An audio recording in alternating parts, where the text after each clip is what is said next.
رسول اللہ صلی اللہ علیہ وسلم فرماتے ہیں اگر تم اپنے ملازموں کے کام میں، ان کے ٹائم میں، ڈیوٹی کے ٹائم میں تھوڑی سی کمی کر دیتے ہو اس لیے کہ یہ روزے دار ہے بیچارہ پریشان ہوگا، تمہارے اس عمل سے بھی اللہ راضی ہو کر تمہارے گناہوں کو معاف کر دیتا۔ اس مہینے میں قیام کیجئے ایمان اور ثواب کی نیت سے، تو یہ راتوں کا تراویح پڑھنا، کتنا ٹائم لگتا ہے تراویح پڑھنے میں؟ آدھا گھنٹہ، پونا گھنٹہ لگا لو، کوئی قاری صاحب بڑی اچھی تلاوت کریں تو پونا گھنٹہ لگا لو۔ یہ 45 منٹ کا عمل اگر ایمان سلامت ہے، ثواب کی امید ہے، انسان کی زندگی کے گناہوں کو معاف کروا دیتا ہے۔ یہ رمضان کی بہاریں، یہ نیکییں، یہ اللہ کی طرف سے عطا، اس کی پلان کرو، اس کے لیے ابھی سے پروگرام بناؤ، میں نے رمضان کا استقبال کیسے کرنا ہے۔ رمضان کی 3 راتیں 23، 25 اور 27 کو رسول اللہ صلی اللہ علیہ وسلم نے خود تراویح کی نماز پڑھائی، خود جماعت کروائی، اور یہ 8 رکعت، 3 وتر ملا کر 11 رکعت کی نماز حضرت جابر رضی اللہ عنہ وارضاہ فرماتے ہیں صلی بنا رسول اللہ فی شہر رمضان 8 رکعات، اللہ کے پیارے حبیب علیہ الصلوۃ والسلام نے ہمیں رمضان کے اندر 8 رکعت تراویح پڑھائی، 3 وتر پڑھائے۔ 3 دن یہ پڑھنے کے بعد صحابہ پھر اکٹھے ہوئے، اللہ کے نبی علیہ الصلوۃ والسلام دیکھ رہے ہیں، ان کی آوازیں سن رہے ہیں کہ صحابہ نماز کے لیے کھڑے ہیں، انتظار میں ہیں، اکٹھے ہیں، اللہ کے پیارے حبیب باہر نہیں آئے۔ صبح ہو گئی، صحابہ نے عرض کیا یا رسول اللہ صلی اللہ علیہ وسلم، ہم تو انتظار میں تھے آپ کی امامت میں، رات کا قیام کرے، تراویح پڑھے۔ اللہ کے پیارے حبیب فرماتے ہیں میں ڈر گیا، میرے اللہ کے پیارے حبیب رحمتوں بھرے نبی، رحمت للعالمین نبی، کہا میں ڈر گیا کہیں تمہارے اس ذوق اور شوق کو دیکھ کر اللہ تم پہ یہ فرض نہ کر دے، اس لیے میں رک گیا۔ تو یہ تراویح کی نماز محمد کریم صلی اللہ علیہ وسلم کی سنت سے ثابت ہے۔ جب اللہ کے نبی فوت ہو گئے تو شریعت تو پوری ہو گئی، اب فرض ہونے کا خطرہ نہ رہا، تو حضرت عمر بن خطاب رضی اللہ عنہ وارضاہ نے صحابہ کی ڈیوٹی لگا کے باقاعدہ مسلمانوں کی جماعت کروائی۔ اور صحیح بخاری اور مسلم میں حضرت عائشہ رضی اللہ تعالی عنہا سے روایت ہے ما كان رسول اللہ صلی اللہ علیہ وسلم یزید فی رمضان ولا فی غیرہ علی 11 رکعہ، اللہ کے پیارے حبیب رمضان ہو یا غیر رمضان ہو، یہ مسئلہ یاد کر لیجئے، اکثر سوالات آتے ہیں، رمضان ہو یا غیر رمضان ہو، اللہ کے پیارے نبی 11 رکعت سے زیادہ نماز نہیں پڑھا کرتے تھے۔ لیکن ایک اور روایت کے اندر اللہ کے پیارے حبیب صلی اللہ علیہ وسلم سے رات کی نماز، آپ فرماتے ہیں رات کی نماز 2 رکعتیں کر کے ہے، کتنی؟ اس حدیث میں کوئی قید نہیں، 2 رکعتیں، اور جب ڈرو اب صبح ہونے والی ہے تو 1 رکعت پڑھ کے ساری کو طاق کر لو۔ اب 2 رکعتیں کتنی پڑھیں؟ آپ 4 پڑھیں، 6 پڑھیں، 8 پڑھیں، 10 پڑھیں، 20 پڑھیں، 40 پڑھیں، 50 پڑھیں، 100 پڑھیں، جتنا آپ کا دل چاہتا ہے پڑھیں۔ یہ نفلی عبادت ہے، یہ فرضی عبادت نہیں ہے، جتنا آپ پڑھنا چاہیں آپ کو اجازت ہے، لیکن جس عمل پر سنت رسول اللہ کی مہر لگے گی، جو عمل مسنون کہے گا، جو عمل محمد کریم کا طریقہ کار کہے گا، وہ عمل اللہ کے پیارے حبیب سے 11 رکعت ثابت ہے۔ اعتراض کرنے والے پھر کرتے ہیں تسی کیڑا مانتے ہو مولوی صاحب بیت اللہ اور مسجد نبوی کے اندر 20 نہیں ہوتی؟ سوال کرتے ہیں یا نہیں کرتے؟ ارے بھائی یہ نفل ہے، آپ 20 پڑھو، اور بیت اللہ میں صرف 20 نہیں ہوتی، آخری عشرے کے اندر کتنی ہوتی ہیں؟ 30 بھی ہوتی ہیں، 33 بھی ہوتی ہیں، 1 وتر پڑھ لے تو 31 بھی بن جاتی ہیں۔ اس میں آزادی ہے، جتنا چاہے پڑھو، لیکن جو عمل سنت محمد کریم کہلائے گا وہ عمل کیا ہے؟ 11 رکعت۔ اچھا میٹھا میٹھا ہپ ہپ کوڑا کوڑا تھو تھو، مکہ شریف اور مدینہ شریف کی 20 رکعت بڑے موٹے شیشوں والی اینک سے دیکھ کے نظر آتی ہے، 20 رکعتیں مکہ میں اور مدینہ میں، اور ہاتھ سینے پہ شیخ عبد الرحمن سدیس کے بندے پہ کسی کو نظر، شیخ سعود الشریم کی زور سے آمین نظر، سورت فاتحہ کی تلاوت نظر، بغیر 1.5 فٹ کی نیت کے اللہ اکبر سے نماز کا آغاز وہ نظر، نیت کرتا ہوں نماز کی، نماز چار پر پیچھے امام کے منہ میں کھانا دوبارہ واسطے اوپر چھت نیچے فرش، ادھر کوئی نہیں ادھر بھی کوئی نہیں، آگے امام، اللہ اکبر. یہ 1.5 گز کی جو نیت ہے یہ کبھی سنی ہے شیخ سدیس نے کی ہو، شیخ شریم نے کی ہو؟ کبھی انہوں نے ہاتھ کہاں باندھے ہو؟ ہاتھ ان کے سینے پہ، فاتحہ کی تلاوت کر رہے، آمین آمین کہتے ہیں تو پورا بیت اللہ اور مسجد رسول گونج اٹھتی ہے. یہ آمین نظر نہیں آتا، یہ فاتحہ نظر نہیں آتی، یہ بغیر نیت کے ڈائریکٹ اللہ اکبر سے نماز کا آغاز نظر نہیں آتا. وہی ملنگ والی بات ہے، ملنگ سے کہا نماز سے پڑھ لیا کر، انہوں نے کہا چبڑا قرآن چاہیا ہے لا تقربوا الصلاۃ، نماز کے نیڑے بھی نہ جانا، نماز کے قریب بھی نہ جانا. اس نے کہا آگے تو پڑھو وانتم سکارا، جب نشے میں ہو کو اننے کی مان لیں گے، اگے پھر دیکھیں گے. آپ کو یہ 20 رکعت ٹھیک ہے، ہمیں منظور ہے، آپ انڈیا پاکستان میں 20 رکعت نماز پڑھاؤ ویسے جیسے شیخ سدیس اور شیخ شریم پڑھاتے ہیں، میں آپ کے پیچھے اگر پڑھنے کے لیے تیار ہوں. میٹھا میٹھا ہپ ہپ کوڑا کوڑا یہ تو کوئی بات نہیں. عمل اجازت ہے، 20 پڑھو 30 پڑھو 40 پڑھو، لیکن سنت کیا ہے؟ 11 رکعت. اور پھر مزے کی بات ہے، ٹائم تو وہی ہوتا نا تراویح پڑھنے کا. ہمارے انڈیا پاکستان میں تو بھائی زیادہ سے زیادہ مولوی صاحب آدھا گھنٹہ پونا گھنٹہ لے لیتے ہیں. اب دیکھو ایک بندے نے 1 گھنٹے میں 8 پڑھنی ہے اور ایک بندے نے 1 گھنٹے میں کتنی پڑھنی ہے؟ 20 پڑھنی ہے. اب جس نے 1 گھنٹے میں 8 پڑھنی ہے اس کی آواز کیسے ہوگی؟ الحمدللہ رب العالمین، سکون سے پڑھے گا نا، آرام سے پڑھے گا. اور جس نے پتہ بھی گھنٹہ بھی ہے تو بھی پوری کرنے یا نمون اللہ اکبر تعلمون اللہ اکبر وچکار کی ہو یا کوئی شے نہیں پتا، الحمدللہ سے شروع ہوگا، الحمدللہ الرحمن مالک اللہ اکبر سمجھ آتی. درمیان میں قرآن، ارے بھائی پڑھو 20 پڑھو لیکن قرآن کا حق تو ادا کرو. شیخ سدیس کے پیچھے تراویح پڑھو، دل چاہتا ہے واللہ پڑھتا رہے اور ہم سنتے رہیں. شیخ شریم کے پیچھے پڑھو، دل چاہتا ہے وہ قرآن پڑھتے رہے اور ہم سنتے رہیں. اور ہمارے والے 220 وولٹ پہ لگے ہوئے، پتہ ہی نہیں لگتا کی اور کی.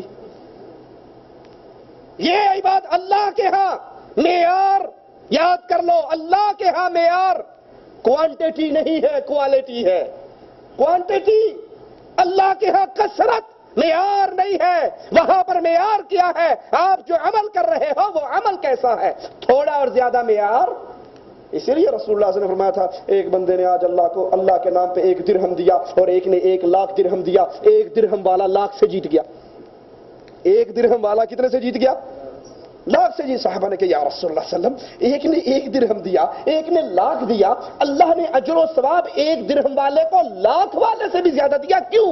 فرمایا جس نے 1 دیا تھا اس کے پاس کل 2 درہم تھے اور جس نے لاکھ دیا تھا وہ کروڑوں کا مالک تھا. اللہ کے ہاں کوالٹی دیکھی جاتی ہے، عمل صالح ہے یا نہیں، عمل سنت کے مطابق ہے یا نہیں. آپ ٹھکا ٹھک کوے کی ٹھونگوں کی طرح 20 چھوڑ کے 100 رکھتے بھی پڑھ لو تو جب کھڑے ہو گئے یہ نماز آپ کو بد دعا دے گی، اللہ تجھے ہلاک کرے جیسے تو نے مجھے ہلاک کیا. اسی طرح عمر ابن خطاب رضی اللہ عنہ وارضاہ نے رمضان میں ابی بن کعب اور حضرت تمیم داری کو باجماعت 11 رکعت نماز ادا کروانے کا حکم دیا. موطا امام مالک کے اندر یہ روایت موجود ہے.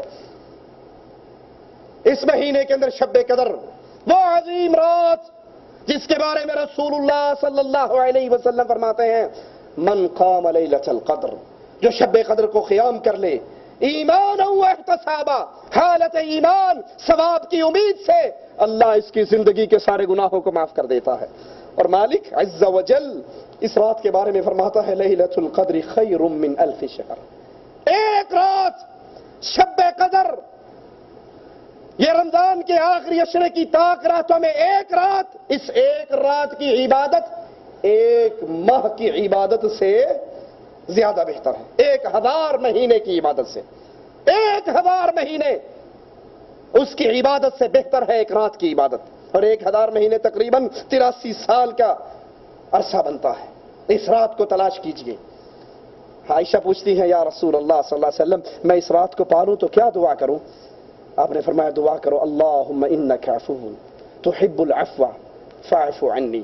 اللہ تو معاف کرنے والا ہے، تو معافی کو پسند کرتا ہے، اللہ تو مجھے بھی معاف کر دے. کیا مطلب ہوتا ہے مجھے بھی معاف کرنے کا؟ کیا مطلب ہے؟ کتنے معاف کر دے میرے گناہوں میں سے؟ 50% یا سارے؟ سارے گناہ معاف کر دے، کوئی گناہ نہ چھوڑے۔ تو جب اللہ کے نبی فرماتے ہیں واعف اللحى، ان داڑھیوں کو بھی معاف کر دو، پھر کہاں سے وہ کچی رکھنے کی اجازت مل جاتی ہے؟ پھر کہاں سے وہ خشخشی داڑھیاں رکھنے کی اجازت مل جاتی ہے؟ پھر کہاں سے بلیڈ پھیرنے کی اجازت مل جاتی ہے؟ وہاں تو اللہ کے نبی کہہ رہے ہیں دعا کرو لیلۃ القدر میں میرے سارے گناہوں کو معاف کر دے، اور یہاں بھی نبی نے کہا اس داڑھیوں کو معاف کر دے۔ کہ نہیں جی ایک مٹھ ٹھیک رہندی ہے، مٹھ تو تھلے کٹ لینی چاہیے، اس کو بھی معاف کر دو جیسے اپنے گناہوں کی معافی کا سوال کرتے ہو۔ رمضان میں صدقہ کرنا، اور سب سے بہتر صدقہ جو کیا جائے وہ رمضان کے اندر ہے۔ نبی کریم ماہ رمضان میں صلی اللہ علیہ وسلم باقی مہینوں کی نسبت زیادہ صدقہ کرتے۔ جس طرح تیز ہوا چلتی ہے اور تیز ہوا اپنے ساتھ بہا کر لے جاتی ہے چیزوں کو اللہ کے پیارے حبیب اس طرح تیز ہوا کی طرح رمضان کے مہینے کے اندر صدقہ کیا کرتے تھے۔ اور رمضان میں عمرہ کیجئے، رسول اللہ صلی اللہ علیہ وسلم نے فرمایا رمضان میں عمرہ ایسے ہے جیسے وہ عمرہ کرنے والا محمد کریم کے ساتھ حج کر رہا ہے۔ رمضان میں عمرہ اس کو اتنا اجر و ثواب ملتا ہے جیسے اس نے پیارے حبیب علیہ الصلوۃ والسلام کے ساتھ عمرہ کیا، حج کیا۔ اور یہ رمضان کا مہینہ قرآن کا مہینہ ہے۔ مالک فرماتا ہے شہر رمضان الذی انزل فیہ القرآن، یہ وہ مہینہ ہے جس میں لوح محفوظ سے قرآن آسمان دنیا پہ نازل ہوا۔ اس مہینے میں زیادہ وقت قرآن کی تلاوت میں گزاریے۔ اللہ کے پیارے حبیب ہر رمضان میں قرآن کا دور کرتے جبرائیل علیہ الصلوۃ والسلام سے، اور جس سال آپ فوت ہوئے اس سال آپ نے 2 مرتبہ قرآن کا دور کیا۔ افطاری کے وقت دعا کیجئے، کیونکہ افطاری کے وقت دعا مالک عز و جل قبول فرماتا ہے، اور صرف دعا ہی قبول نہیں فرماتا، اس وقت انسان کی گردنوں کو جہنم کے کڑوں سے آزاد کر دیتا ہے۔ نظر دوڑائیے اپنے دائیں بائیں، کتنے ہیں وہ جنہوں نے پچھلا رمضان پایا اور اس رمضان کے آنے سے پہلے وہ ہمارے درمیان موجود؟ یہ اللہ کا خاص کرم ہے جس کو یہ مہینہ مل جائے۔ اب جو اس مہینے کو پا کر پھر بھی اپنے گناہوں کو نہ بخشوا سکے وہ بدنصیب انسان ہے۔ اور رمضان کے روزے کی نیت ضروری ہے، لیکن نیت کیسے ضروری ہے؟ زبان سے، دل سے۔ زبان سے کہنا بدعت ہے، جیسے نماز کی نیت ضروری ہے، لیکن کیسے؟ نیت کرتا ہوں نماز نہیں، آپ کے دل میں۔ اسی طرح فرض روزے کے لیے لازمی ہے آپ سحری کھاؤ، سحری کھاتے ہوئے آپ کی نیت ہو کہ میں یہ روزہ رکھ رہا ہوں۔ اور کچھ لوگ نیت کرتے ہیں، کسی کو یاد ہے؟ نویت وبصوم غد، نویت من شہر رمضان، نویت وبصوم غد من شہر رمضان، میں کل کے روزے کی نیت کر رہا ہوں۔ اور سحری کب کی کھا رہا ہوں؟ نیت کب کی کر رہا ہوں؟ سحری کون سی کھا رہا ہوں؟ سحری آج کی کھا رہا ہوں، نیت کل کی کر رہا ہوں۔ اس کا مطلب ہے آج کا روزہ بغیر نیت کے، آج کا روزہ بغیر نیت کے۔ یہ ڈھکوسلے ہیں مولویوں کے، made in India, made in Pakistan, made in Raiwind مسئلے ہیں، یہ اللہ کے پیارے حبیب کی سنت نہیں ہے۔ فرض روزے کے لیے نیت ضروری ہے، لیکن نیت کا مقام دل میں ہے، زبان نیت کا مقام نہیں ہے۔ جہاں زبان سے اللہ کے نبی نے کی حج اور عمرے کے اندر، وہاں زبان سے کی جائے گی، اور جہاں زبان سے نہیں کی، نہ نماز میں زبان سے کی اور نہ روزے کے لیے زبان سے کی، تو وہاں زبان سے کرنا بدعت کہلائے گا۔ ہاں اگر آپ نے نفلی روزہ رکھنا ہے تو اس کے لیے نیت شرط نہیں ہے۔ اللہ کے پیارے حبیب کی زوجہ محترمہ عائشہ رضی اللہ تعالی عنہا مومنوں کی ماں فرماتی ہے اللہ کے نبی میرے گھر میں داخل ہوتے، پوچھتے عائشہ کچھ کھانے کے لیے ہے؟ میں کہتی اللہ کے پیارے حبیب کھانے کے لیے کچھ نہیں ہے، تو آپ فرما دیتے کہ ٹھیک ہے پھر میں روزے سے ہوں۔ نفلی روزہ بغیر نیت کے رکھا جا سکتا ہے، لیکن فرضی روزے کے لیے لازمی ہے کہ نیت کی جائے۔ اسی طرح مسافر ماہ رمضان میں سفر کی حالت میں ہو تو پھر اگر اس کو روزہ رکھنا مشقت تکلیف دہ ہے تو اللہ نے آسانی دی ہے اس میں نہ رکھا جائے، کیونکہ روزے میں سفر میں روزہ رکھنا نیکی نہیں ہے اگر اس کی وجہ سے تکلیف پریشانی دکھ آتا ہے، اور اگر آسانی ہے تو رکھ لے تو کوئی حرج نہیں۔ رسول اللہ صلی اللہ علیہ وسلم روزے کے ساتھ صحابہ آپ کے ساتھ فتح مکہ کے سال مشقت کے سبب عصر کے بعد اللہ کے نبی نے روزہ افطار کر لیا۔ ذرا سننا اس حدیث کو اور پھر سوچنا، ہم عمل کرنے کے لیے دلیلیں ڈھونڈتے ہیں، مولوی صاحب نے کہا ہے، پیر صاحب نے کہا ہے، شاہ جی نے کہا ہے، شیخ جی نے کہا ہے، یہاں دیکھنا کون ہے اور کیا کر رہے ہیں۔ اللہ کے نبی عصر کے بعد افطاری سے کچھ پہلے روزہ افطار کر لیتے ہیں.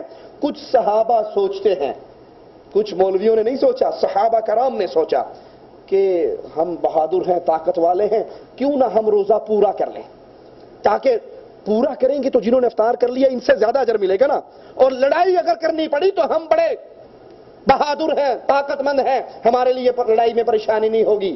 رسول اللہ صلی اللہ علیہ وسلم کو خبر دی گئی، اللہ کے پیارے حبیب کچھ لوگ ایسے ہیں، اور یہ حدیث صحیح مسلم میں ہے، کچھ لوگ ایسے ہیں جو ابھی بھی روزے کی حالت میں ہیں. اللہ کے نبی نے ان کو شاباش نہیں دی، بلے بلے نہیں کہا کہ ٹھیک ہے کوئی نہیں، ان کی بھی سوچ ہے، وہ بھی صحابہ کرام